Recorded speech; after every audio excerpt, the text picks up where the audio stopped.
Season 2 begins with Wakana Gojo and Marin Kitagawa taking on a new challenge. Arisa Izayoi, a bunny girl assassin from the popular anime We're the Tsukiono Company.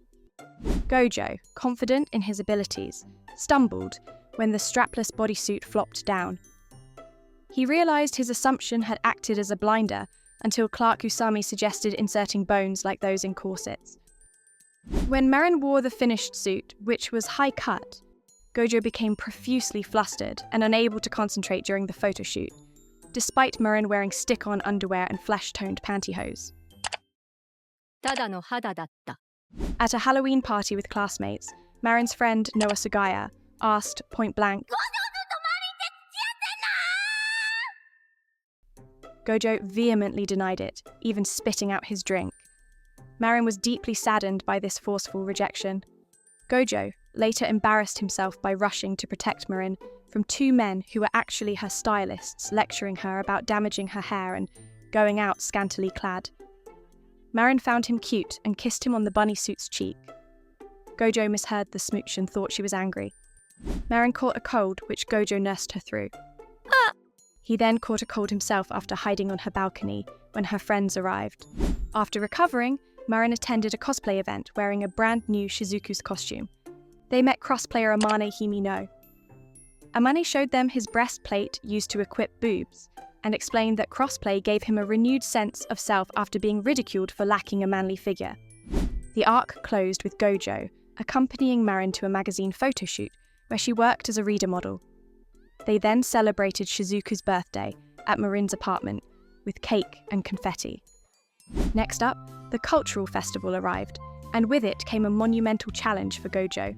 Marin was chosen to represent their class in the beauty pageant. The competition had a unique rule. Male students dress as women, and female students dress as men.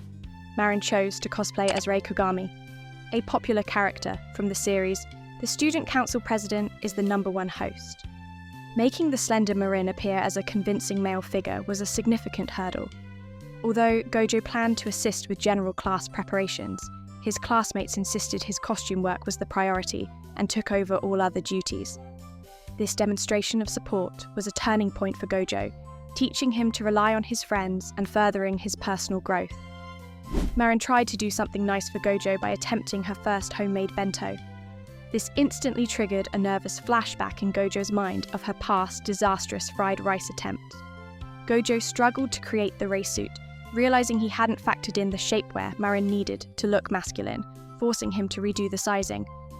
Marin and Gojo also struggled to hand-colour the suit's rainbow rose until classmate Sarah Kasai helped them out. Gojo, feeling the intense pressure of his classmates' high expectations, overcame his jitters and successfully applied Marin's makeup. Marin's appearance as Rei Summer received a wild reaction, and she won the pageant. Watching Marin, Gojo felt she was so dazzling, recalling the same feeling he experienced when he saw a Hina doll for the first time. To celebrate, they went to an arcade where Gojo won her a stuffed toy. Marin asked for a photo of just them in a photo booth, but their classmates jumped in instead, resulting in a group photo. After the festival, Marin faced a harsh reality. Her stylist and her manager both pointed out that she had gained weight. Trying on her old cosplays, they were all too tight. She noticed her stomach sticking out of her Veronica costume. Marin realized she was gaining weight because she was snacking too much and eating all of Gojo's generous dinner leftovers in a single day. She decided to go on a diet. Marin, having worked a part-time job as a model to save money, purchased her long-desired new DSLR camera. She and Gojo tested it out, impressed by the picture quality. Gojo developed a keen interest in prop making after seeing Akira Ogata's blog work. At a cosplay event in Ikebukuro, Marin attended as a photographer, meeting Amane, Suzuka Ito and cosplayer Miyako Honda. Gojo met the prop master, Akira Ogata, who turned out to be a woman cosplaying as an original character. At the after-party, Miyako proposed a large group cosplay based on the horror game Coffin, needing 6 people. Marin called Sejuna Inui to invite her. Kitagawa Marin. Juju initially refused the Coffin group invitation, but ultimately agreed for the sake of her younger sister, Shinju, who loved the game. Shinju also joined. Gojo offered to make the props. The dynamic between Gojo and Marin took a huge turn when a train service suspension prevented Gojo from being able to go home. Concerned, Marin successfully persuaded him to stay over at the Kitagawa household. This unexpected sleepover event secretly thrilled Marin. While out shopping during the sleepover, Gojo, anxious about staying the night, suddenly declared,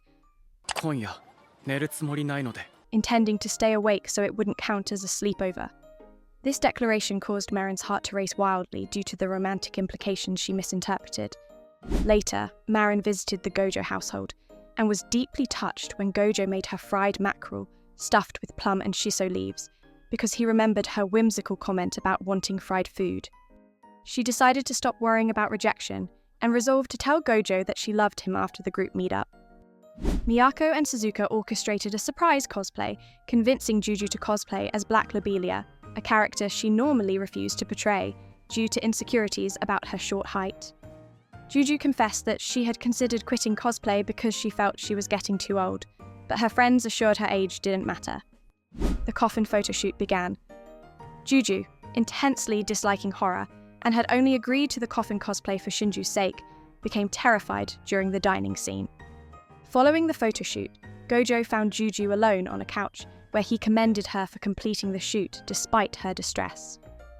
Following this intense terror, Juju ended up passing out. Akira, who had been acting stiff toward Marin, finally lost her composure and confessed that she loved Marin, calling her princess. This revealed that Akira was Marin's first oshi. Marin held firm to her plan to confess once the shoot wrapped up. However, when the moment arrived, Marin chickened out. Instead of telling Gojo she loved him, she changed her mind and asked Gojo if they could take a selfie together. Gojo complied. Marin quickly took the photo, finally succeeding after failing to get a picture with him during the cultural festival. And that wraps up Season 2. Thank you for watching.